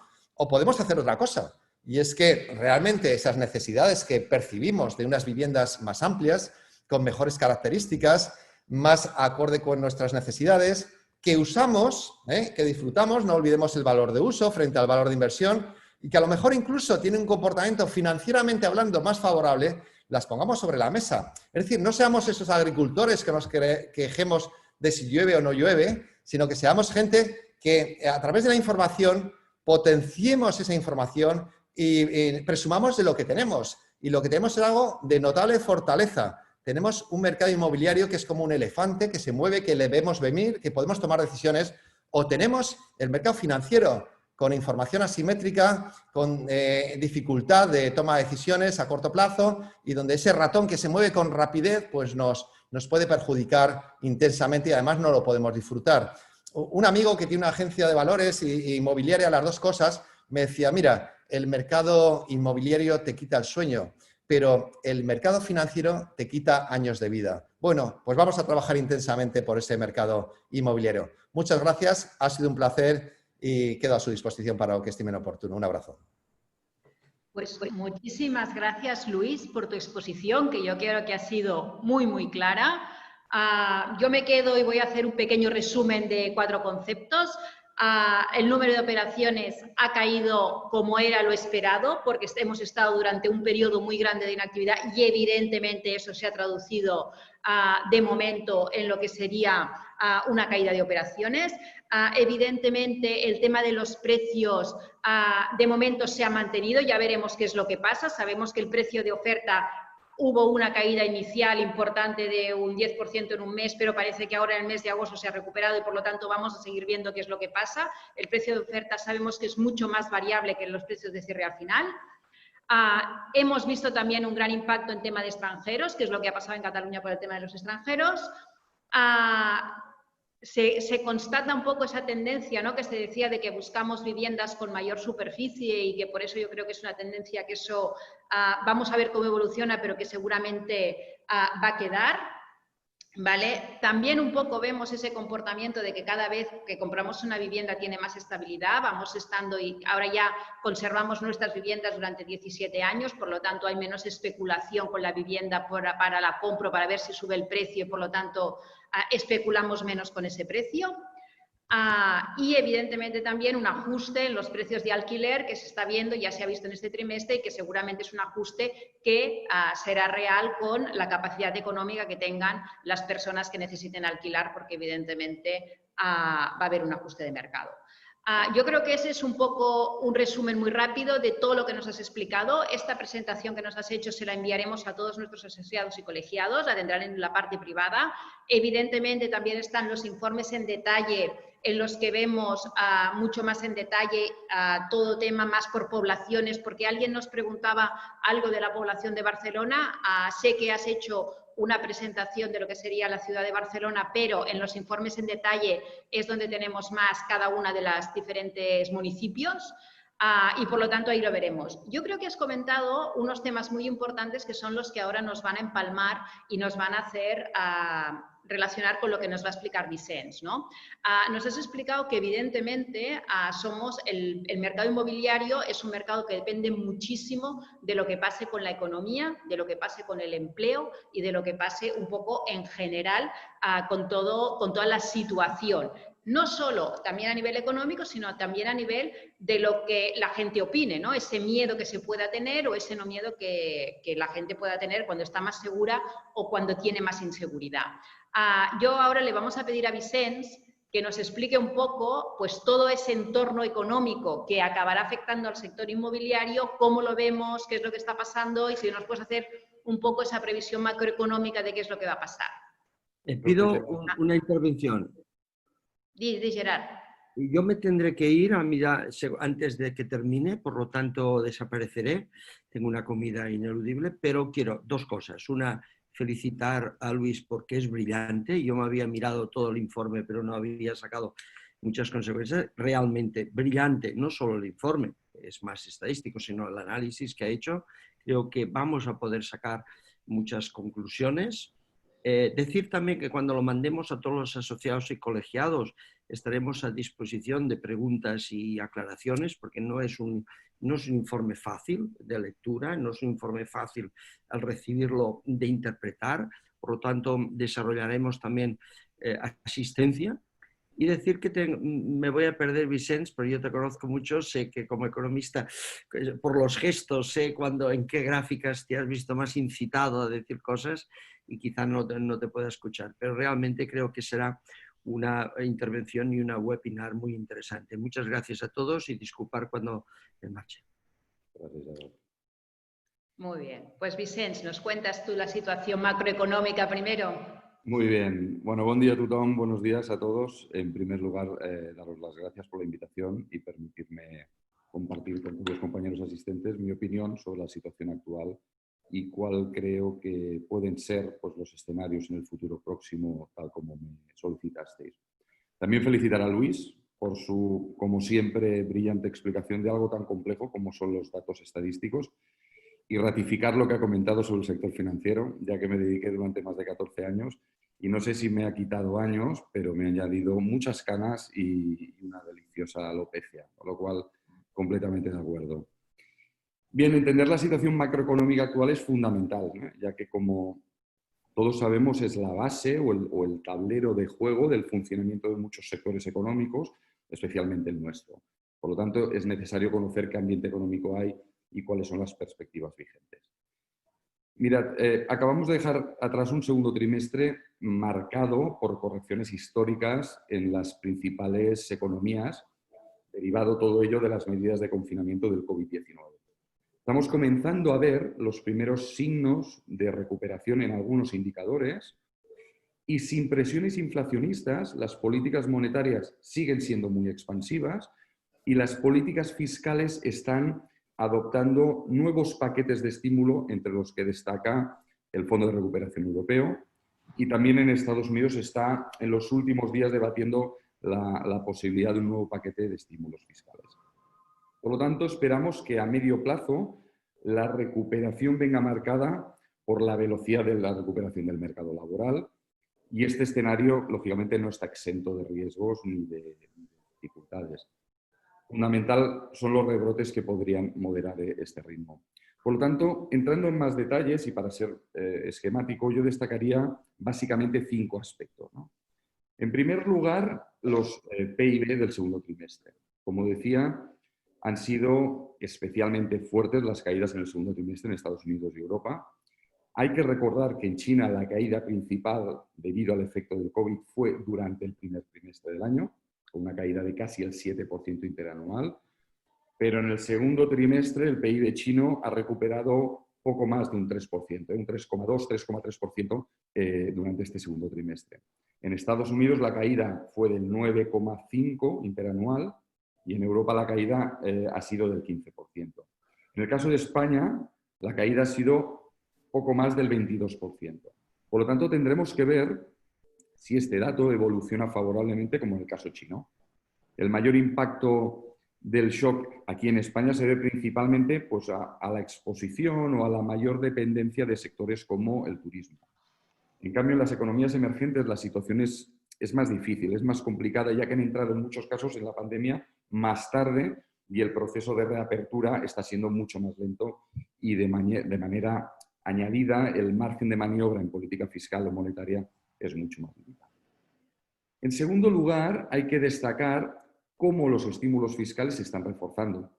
La caída del segundo trimestre también está permitiendo a los gobiernos tomar nuevas medidas para medir, ¿no?, las nuevas necesidades de este estímulo fiscal.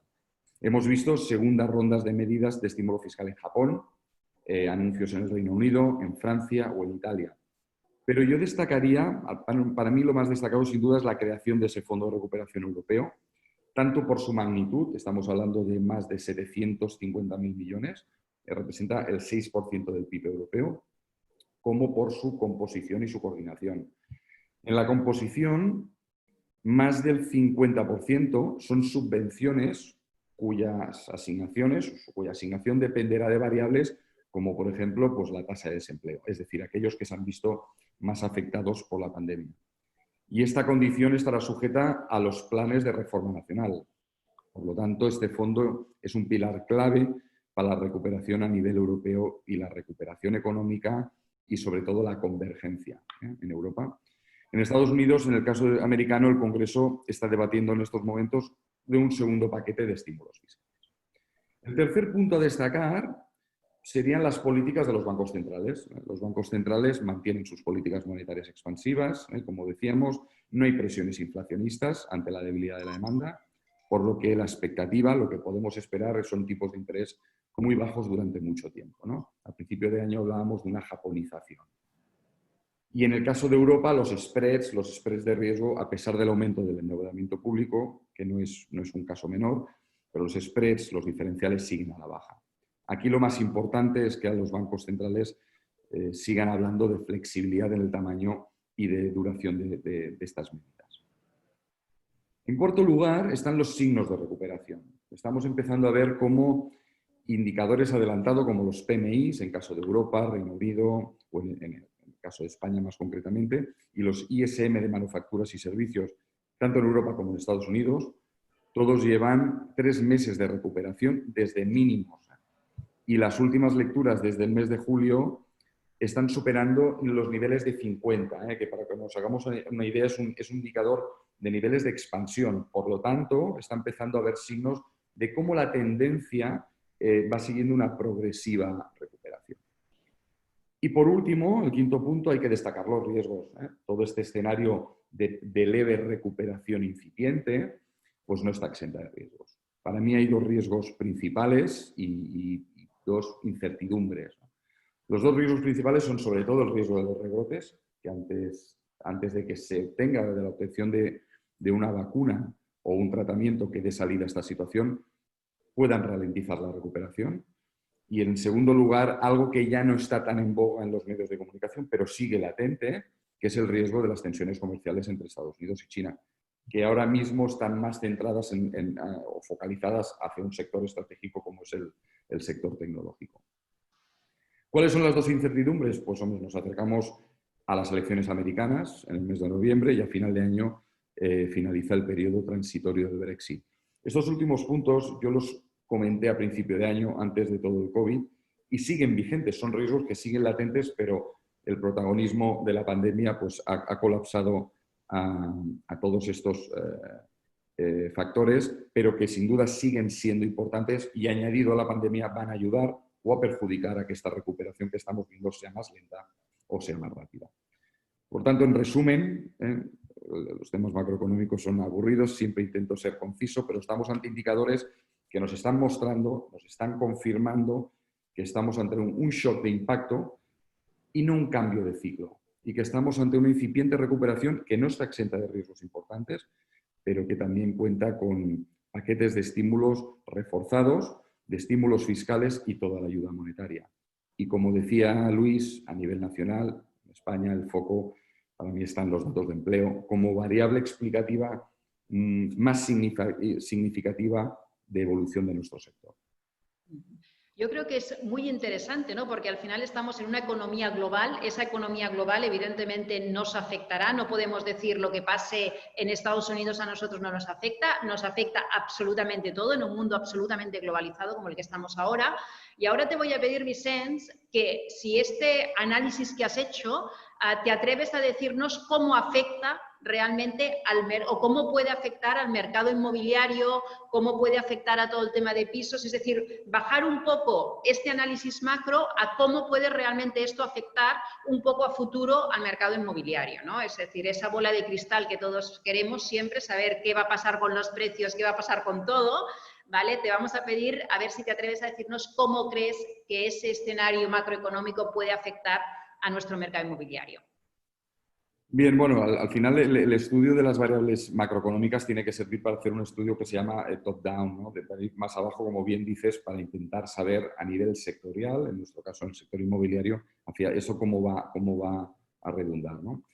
Mira, yo sin querer ser pesimista, que nunca lo soy, pero sí que me gustaría aportar un grano de contrapeso, por decirlo de alguna manera, al ambiente, no de euforia, pero sí de optimismo moderado, al pensar que el sector inmobiliario está reaccionando muy bien ante la presente crisis, ¿no? Y veo comentarios de gente del sector y gente de fuera que me dice, oye, pues tampoco están reaccionando tan mal los precios, ¿no? Parece que no es tan grave. Y cuando hablo sobre todo de reaccionar bien, me refiero a cómo nuestro sector se está asumiendo esta evolución de precios después de los primeros meses del COVID. Mi opinión es que el mercado de la vivienda todavía no está reflejando la dura realidad que vive la economía en estos momentos. Sí que es verdad que los precios han registrado leves bajadas desde marzo, Luis lo ha explicado muy bien, los últimos datos muestran una cierta estabilidad. Como ejemplo, estos días se ha publicado que el precio de la vivienda nueva y usada en España registró en agosto un ligero aumento respecto al mes anterior, que a mi entender es más un tipo puntual, un dato puntual que no estructural. Pero pese a este repunte, hay que tener en cuenta que el precio de la vivienda guarda mucha relación, como decíamos anteriormente, con la tasa de paro. Y sobre todo, con el nivel de capacidad de generación de ingresos de los hogares, produciéndose normalmente un ajuste más demorado o más retrasado respecto al ciclo económico. Por lo que primero se produce una bajada del PIB, del PIB, luego se genera un aumento considerable de la tasa de desempleo y finalmente esto redunda en un ajuste real del precio de la vivienda. Por ello, el fin de este periodo estival, del verano, podría ser el inicio de esta corrección. ¿Y por qué a partir de ahora? Hombre, por un lado, el mercado laboral podría dar mayores síntomas de destrucción de empleo ahora que se da por terminado el periodo estival y se ha podido comprobar que la pandemia, el COVID-19, sigue latente mediante rebrotes. Mientras que el turismo y la hostelería es difícil que vuelvan a una cierta normalidad en el corto plazo. Sí que es cierto que la tasa de paro se mantiene más o menos estable, manteniendo el tipo bien, ha aumentado menos de 2 puntos, mientras que los ingresos de las familias consiguen resistir gracias al colchón de medidas del gobierno. Pero esta situación no puede ser eterna y la solución sanitaria al COVID-19 tampoco parece que sea inminente. Por lo tanto, estamos hablando de soluciones parche, patadas hacia adelante para empresas, autónomos y trabajadores. Pero si no hay generación de ingresos y no hay un aumento de la eficiencia productiva, al principio de año yo le decía, el gran cáncer que tiene la economía, sobre todo la economía española, es un tema de productividad. Y esto no mejora. El mercado laboral sufrirá y la demanda de vivienda se verá seriamente perjudicada. Si no hay regeneración de actividad económica, mucha gente que está inerte acabará en el paro, lamentablemente. Y no estamos hablando de un número menor de gente. Por otro, también es verdad que con el fin del verano y los flujos turísticos internos a nivel nacional, ¿no?, de todo este turismo interno que hemos vivido, que ha ayudado a mantener un poquito el tipo del sector, una cantidad importante de alquileres turísticos podrían convertirse en alquileres tradicionales, cosa que ya está pasando, y los datos lo están reflejando. O pasar a ser vivienda a la venta. En caso de que el propietario pues, considere que no merece la pena el mercado de alquiler convencional o que tiene necesidad de generar liquidez ante una situación pues, laboral incierta. Por lo tanto, la existencia de todos estos desequilibrios o riesgos hacen que el ajuste se materialice inicialmente vía número de operaciones. Lo hemos visto en los datos de Luis. Es decir, con una previsión de caída de las transacciones del orden de entre el 30 y 40% para el presente año. Y no tanto vía precios. Habitualmente los ajustes en precios se producen más tarde dentro del ciclo, ya que la oferta es paciente y tiende a retraerse y a esperar antes que vender en el momento presente con un descuento que les puede parecer excesivo. Lo que está claro es que el virus retrasará la decisión de compra de vivienda entre 6 y 12 meses, aunque también es cierto que parte de la demanda podría desaparecer. No obstante, al final se producirá un desequilibrio temporal entre oferta y demanda, por lo que podemos esperar caídas de precio en torno al 6-8% en el presente año, en el 2020, aunque con diferencias por zonas y más acusada en la vivienda de segunda mano y en las zonas turísticas. Estos factores pueden generar un desequilibrio entre la oferta y la demanda, que puede obligar al precio de la vivienda a encontrar un nuevo punto de inflexión más bajo. Actualmente, la probabilidad de caída de la demanda, que ha subido, este dato de probabilidad ha subido de manera significativa. Hay bastante consenso en establecer una cifra en torno al 30%, conjuntamente con una acumulación de oferta, porque aunque hasta el momento se ha seguido con una cierta normalidad, no tiene lógica que ante la crisis económica que estamos viviendo el mercado inmobiliario continúe tan activo. Estos dos factores harán que a partir de ahora la oferta sea más sensible o más susceptible a bajadas de precios. De manera adicional, tenemos los jóvenes que sufren la crisis con mayor intensidad en el mercado laboral y, por lo tanto, aparte de los cambios de hábito que tienen las nuevas generaciones, esto va a retrasar la decisión de comprar una vivienda. Por lo tanto, ceteris paribus, es decir, si las circunstancias actuales en materia sanitaria continúan igual que ahora, cosa que entendemos y esperemos que no tiene por qué ser así, pero si se mantuvieran las mismas circunstancias actuales, la estabilización de los precios podría llegar a finales del año que viene, principios del 2022. Y no sería hasta el 2023 cuando se empieza a producir el inicio de una recuperación total de los precios de la vivienda hasta alcanzar los niveles anteriores al inicio de la pandemia. Pero repito, si nada cambia, los desequilibrios actuales y la acumulación de stock va a impedir que la vivienda se recupere, pues esto, hasta el año 2023. Esta es una previsión muy valiente, teniendo en cuenta que las cosas cambian muy rápido hoy en día. Pero repito, si las circunstancias que han dado origen a la crisis se mantienen como hasta ahora, la previsión, y hay un consenso bastante amplio en el mercado, es esta. Reitero, porque es un factor importantísimo, el deterioro del mercado laboral y el clima de incertidumbre van a afectar a corto plazo negativamente a la demanda de vivienda. No nos tiene que sorprender. No obstante, como bien decía Luis, las condiciones de financiación siguen siendo holgadas y las rentabilidades de activos alternativos, ¿no?, lo que podríamos considerar como el coste de oportunidad de los inversores, son bajas. Y en el caso de ser atractivas, ¿no?, alguien me dice, oye, ¿es más rentable invertir en bolsa? Bueno, depende, ¿no?, porque al final incorporas un factor riesgo que a día de hoy no tiene el activo inmobiliario, que es la volatilidad, ¿no? Lógicamente los ajustes serán asimétricos, como no puede ser de otra manera en un mercado tan poco homogéneo como el nuestro y por lo tanto, pues lógicamente no afectará por igual a todos los barrios, a todas las ciudades o por tipología de vivienda, ¿no? Y por lo tanto, los precios bajarán más o menos en función de ciudad, barrio, teniendo en cuenta que los barrios mejor valorados el descenso será más leve, ¿no? Mientras que los más periféricos será más evidente, dado que el nivel socioeconómico de los residentes en este tipo de barrios, en este tipo de zonas, se degrada con más facilidad ante un escenario de crisis. Respecto a los alquileres, puede suceder lo mismo, aunque en mi opinión la recuperación será más rápida.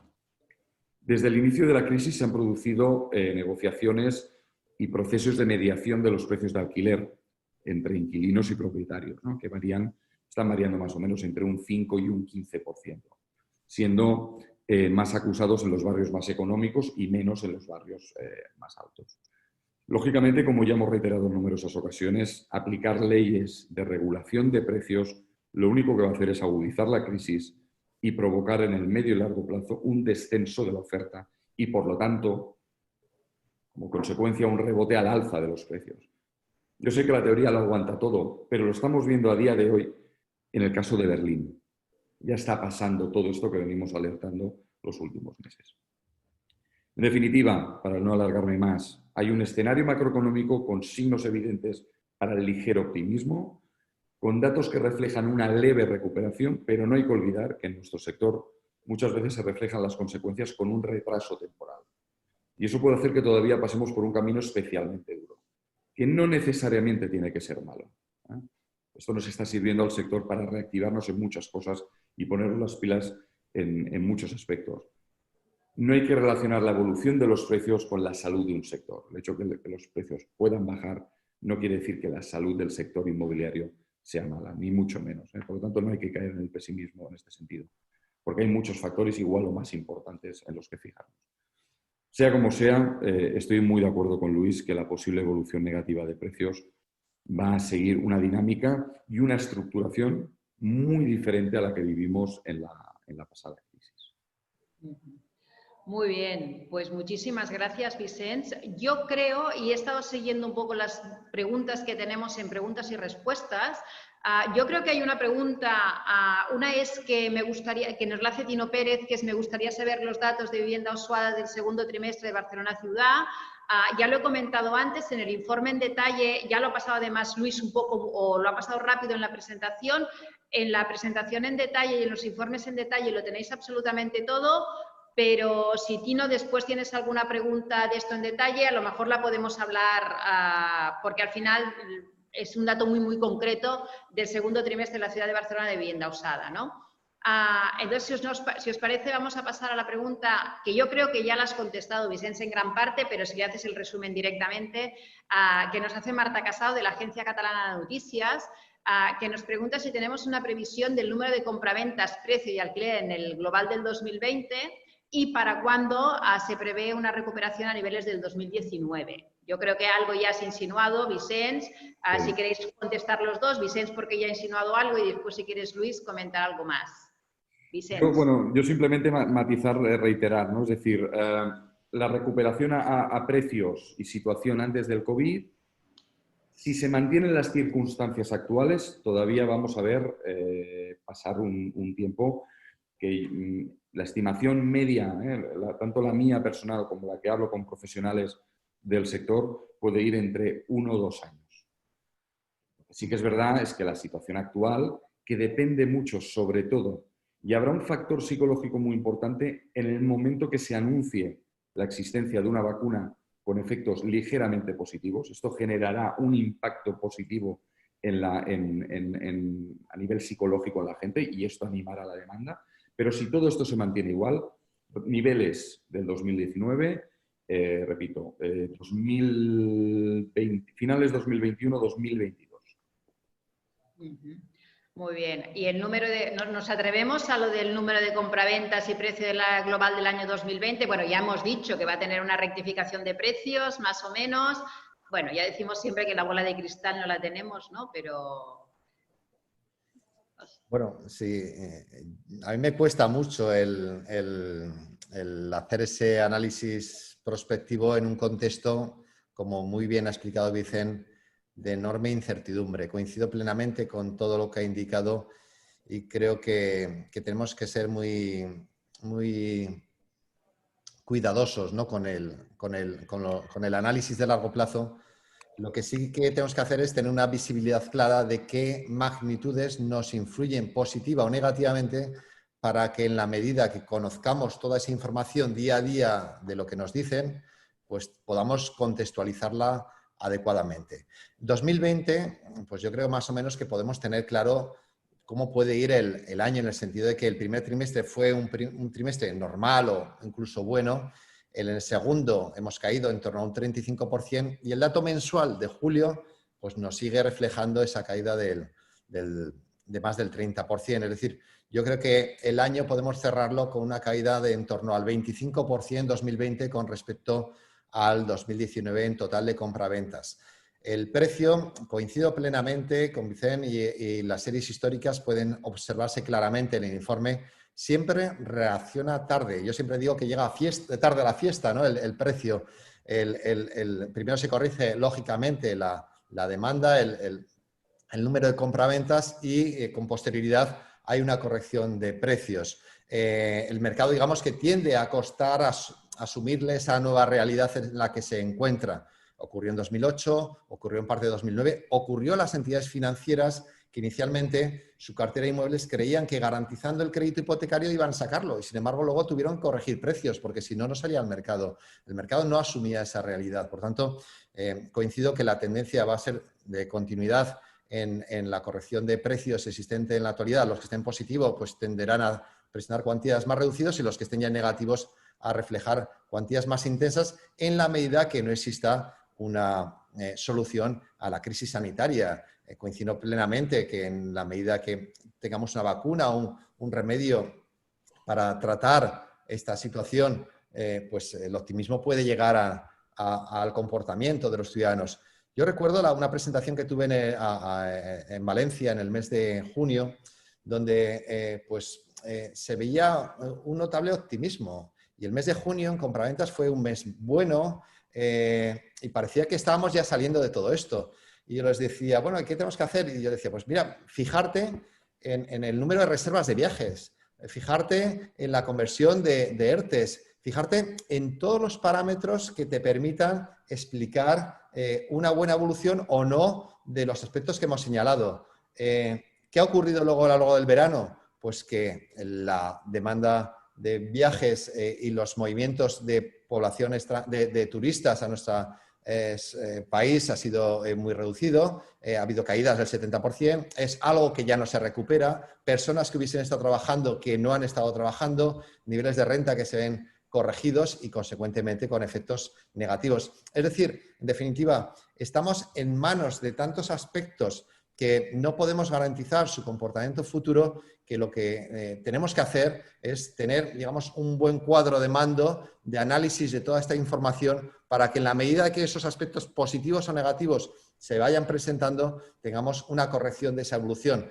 Pero a largo plazo, a mí personalmente me cuesta dar una previsión. Ojalá tengamos un remedio pronto de los aspectos sanitarios y sin duda volvamos a una inercia que dentro de lo que era el comportamiento económico global, el empleo y el mercado inmobiliario en particular, estaba siendo muy favorable. Recordemos que hace nada éramos líderes en crecimiento de PIB en la Unión Europea, estábamos alcanzando niveles muy bajos de tasa de desempleo, es decir, que eso es hace 2, 3 trimestres. No nos vayamos. Yo siempre digo que los ciclos inmobiliarios y económicos en general, cuando estamos arriba, creemos que nunca vamos a bajar. Y cuando estamos abajo, creemos que nunca vamos a subir. ¿De qué depende? Pues de lo que cada uno de nosotros hagamos y en conjunto de lo que ocurra, ¿no? Con nuestras actuaciones. Bueno, mi filosofía es esa, el tener una buena monitorización de todos los parámetros, de todas las variables y tomar decisiones en función de dicha realidad. Muy bien, pues muchísimas gracias a los dos porque Gerard ya se ha tenido que ir. No tenemos más preguntas. Yo creo que lo que sí que hemos hecho ha sido poner muy claro y dar muy claro lo que sí que ha pasado realmente en el segundo trimestre. Hemos tenido indicios de los parámetros económicos que vamos a tener que seguir. Evidentemente, lo más importante es hacer ese seguimiento y ver un poco qué es lo que pasa. Por lo tanto, nos vamos a emplazar a que dentro pues, de 3 meses o a ser posible un poquito menos, a ver cuándo podemos tener los datos del tercer trimestre, los analicemos, veamos cuál es esa evolución, veamos qué es lo que está pasando, veamos si todo eso que decimos a través de lo que nos indican esos parámetros que vemos ahora y que tenemos que estar muy atentos en qué se convierte, en qué realidad se acaba convirtiendo. Antes lo ha comentado Luis, estamos trabajando para poder incluir muchísimos más datos a estos datos que ya hemos dado.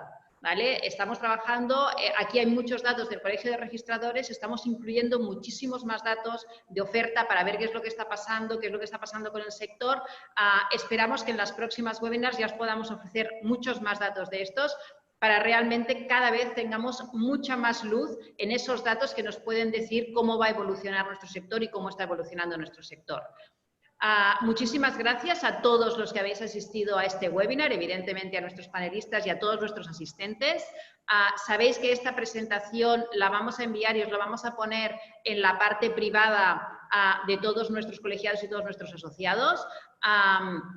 Y evidentemente, si tenéis alguna pregunta, nos la podéis hacer llegar al colegio y nosotros intentaremos contestaros en detalle cualquier pregunta que vosotros tengáis.